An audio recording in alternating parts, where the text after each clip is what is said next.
Doctor के cabin से बाहर निकलकर राहुल सिर पकड़कर बैठ गया। उसकी मम्मी आई और उससे पूछने लगी, डॉक्टर ने ऐसा क्या कह दिया कि तू अपना सिर पकड़कर बैठ गया?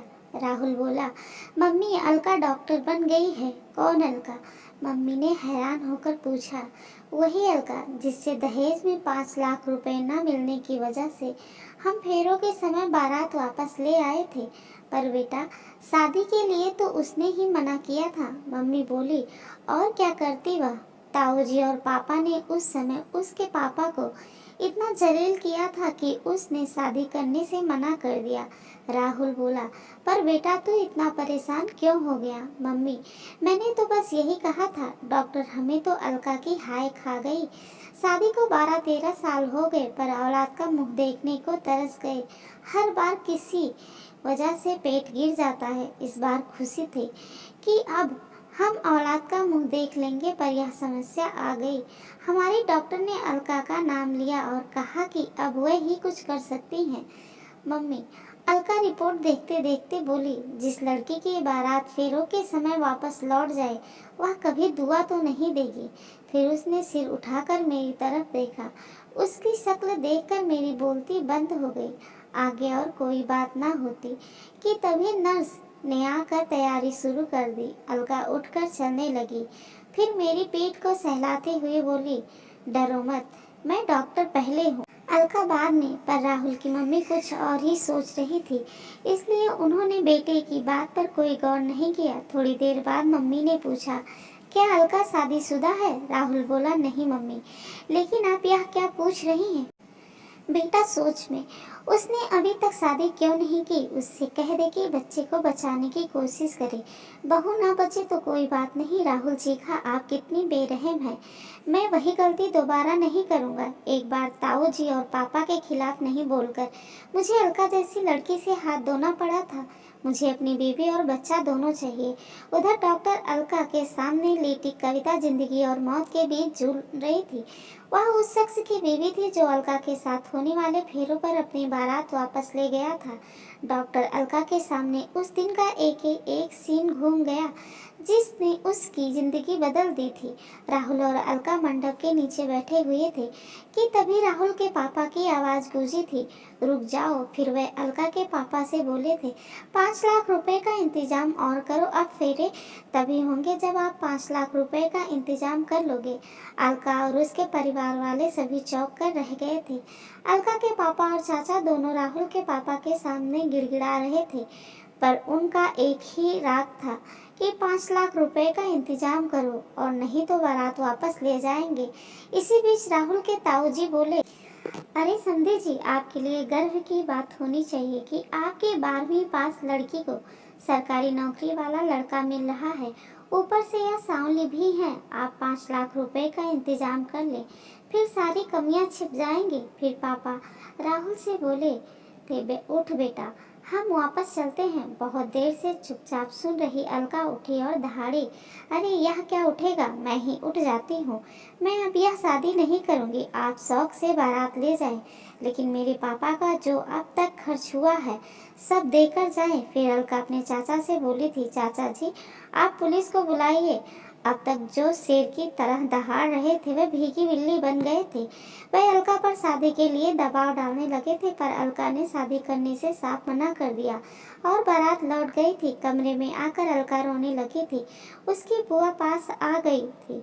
वह उनसे लिपट कर रोने लगी और बोली थी, बुआ मैं और पढ़ना चाहती हूँ। बुआ ने अपने भाई से कहा था, भैया मैंने पहले ही कहा था कि अभी अलका की उम्र ही क्या हुई है, पर आपको तो बस नौकरी पेशा लड़के का लालच आ गया। देख लिया नतीजा।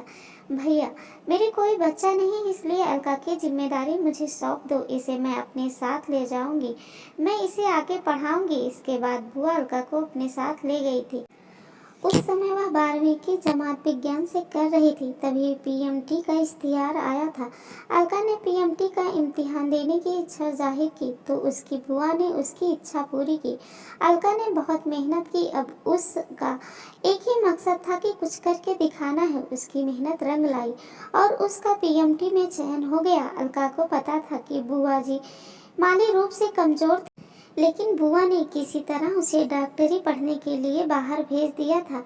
अलका को बाद में पता चला था कि उसकी बुआ ने उसके दाखिले के लिए अपने कुछ जेवर बेचे थे, इसलिए उसने अपने सहपाठियों से कहा कि उसके लिए कुछ ट्यूशन बता दे, जिससे वह अपनी बुआ को कुछ राहत दे सके। अलका के सहपाठी उसके काम आए, उन्हीं में से डॉक्टर विश्वास भी थे। उन्होंने कुछ ट्यूशन बता दिए। बस यहीं से अलका की निकटता डॉक्टर विश्वास से बढ़ने लगी और उस हद तक पहुंच गई जहां दोनों एक दूसरे के बिना नहीं रह पा रहे थे। 3 साल बाद अलका एक नर्सिंग होम की मालकिन थी। इस नर्सिंग होम की मालकिन बनने में भी डॉक्टर विश्वास ने ही मदद की थी। अब अलका इतनी काबिल डॉक्टर हो गई थी कि बिगड़े केस भी ठीक कर देती थी। कविता का केस भी तभी अलका के पास आया जब दूसरे डॉक्टरों ने हाथ खड़े कर दिए थे। डॉक्टर अलका के लिए यह सबसे मुश्किल केस था, क्योंकि अगर वह अपने काम में नाकाम हुई तो लोग यही कहेंगे कि अलका ने अपना बदला ले लिया, उसका कैरियर भी चौपट हो जाएगा। जबकि उसको पता था कि उसके सामने लेटी औरत का कोई कसूर नहीं था। अलका को बार बार पसीना आ रहा था। उसकी ऐसी हालत देखकर नर्स बोली, डॉक्टर क्या हुआ? आप अपने आप को संभालो। अलका बोली, डॉक्टर विश्वास को फोन लगाओ। थोड़ी देर बाद जब नर्स ने कहा कि डॉक्टर विश्वास कुछ ही देर में पहुंचने वाले हैं, तब जैसे अलका को हिम्मत मिली। अब उसके लिए कविता एक आम मरीज थी। 2 घंटे बाद जब बच्चे के रोने की आवाज गूंजी, तब सब खुशी से उछल पड़े। बाकी काम अपने सहायकों पर छोड़कर डॉक्टर अलका डॉक्टर विश्वास के साथ बाहर निकल गई। कविता 3 दिन अस्पताल में रही और राहुल और अलका की मुलाकात नहीं हुई। या राहुल ही खुद अलका से कन्नी काट लेता था। 3 महीने बीत गए थे। अलका अस्पताल जाने की तैयारी कर रही थी, तभी एक आवाज ने उसे चौंकाया। उसने आवाज की तरफ देखा और बोली, अरे कविता जी, आप? अपने बच्चे को डॉक्टर अलका की गोद में सौंपते हुए कविता बोली, मुझे सब पता चल गया है जो इन्होंने आपके साथ किया था। मैं तो अब सब कुछ भूल गई हूँ, क्योंकि आज मैं जिस मुकाम पर खड़ी हूँ, तब मैं सोचती हूँ कि अगर उस समय मेरी शादी हो गई थी तब मैं इस मुकाम पर नहीं पहुँच पाती। पर इन्होंने जो किया वह गलत किया। हाँ, मुझे भी उस समय बुरा लगा था कि राहुल ने अपने पापा का विरोध नहीं किया था। तब मुझे लगा कि अगर मेरी शादी राहुल के साथ हो जाती तो हो सकता है कि बाद में भी दहेज ही मेरी मौत की वजह बन जाए, इसलिए मैंने शादी के लिए मना कर दिया। फिर अलका ने कविता से पूछा, क्या अब भी राहुल ऐसे ही हैं? नहीं, अब वे बदल गए हैं। मुझे आपके अस्पताल की नर्स ने बताया कि उस दिन भी इनकी मम्मी ने दबाव डाला था कि अगर डॉक्टर से कह दे कि अगर बचाने की बात हो तो बहू को नहीं बल्कि बच्चे को बचा लें। तब इन्होंने मम्मी को डांट दिया था। इन्होंने अपनी मम्मी से कहा था कि एक बार पापा की बात का विरोध ना करके अलका जैसी लड़की को खो बैठा हूँ, पर वह गलती अब दोबारा नहीं करूँगा। तब मुझे यह पता नहीं था कि वह लड़की आप हैं। बात को मोड़ देते हुए अलका ने पूछा, इस बच्चे का क्या नाम रखा? विश्वास, कविता बोली। तभी डॉक्टर विश्वास वहाँ आए। अपना नाम सुनकर वह बोले, मेरा नाम क्यों लिया जा रहा है? कविता ने बताया, हमने अपने बच्चे का नाम आपके नाम पर रखा है। डॉक्टर विश्वास बोले, अरे विश्वास नाम मत रखो, वरना मेरी तरह कुंवारा ही रह जाएगा। देखो कैसे ताने मार रहे हैं। अलका बोली, आज से पहले कभी इन्होंने प्रपोज नहीं किया और आज प्रपोज किया है तो ताना भी मार रहे हैं। अब मुझे क्या सपना आया था कि आपसे केवल दोस्ती नहीं है, कुछ और भी है। डॉक्टर विश्वास के बोलने से पहले ही कविता बोली, बहुत खूब, दोनों ने प्रपोज भी किया और ताना भी मारा। अब शादी की तारीख भी तय कर लो। शादी की तारीख तो हमारे बड़े ही तय करेंगे। वे दोनों एक साथ बोले।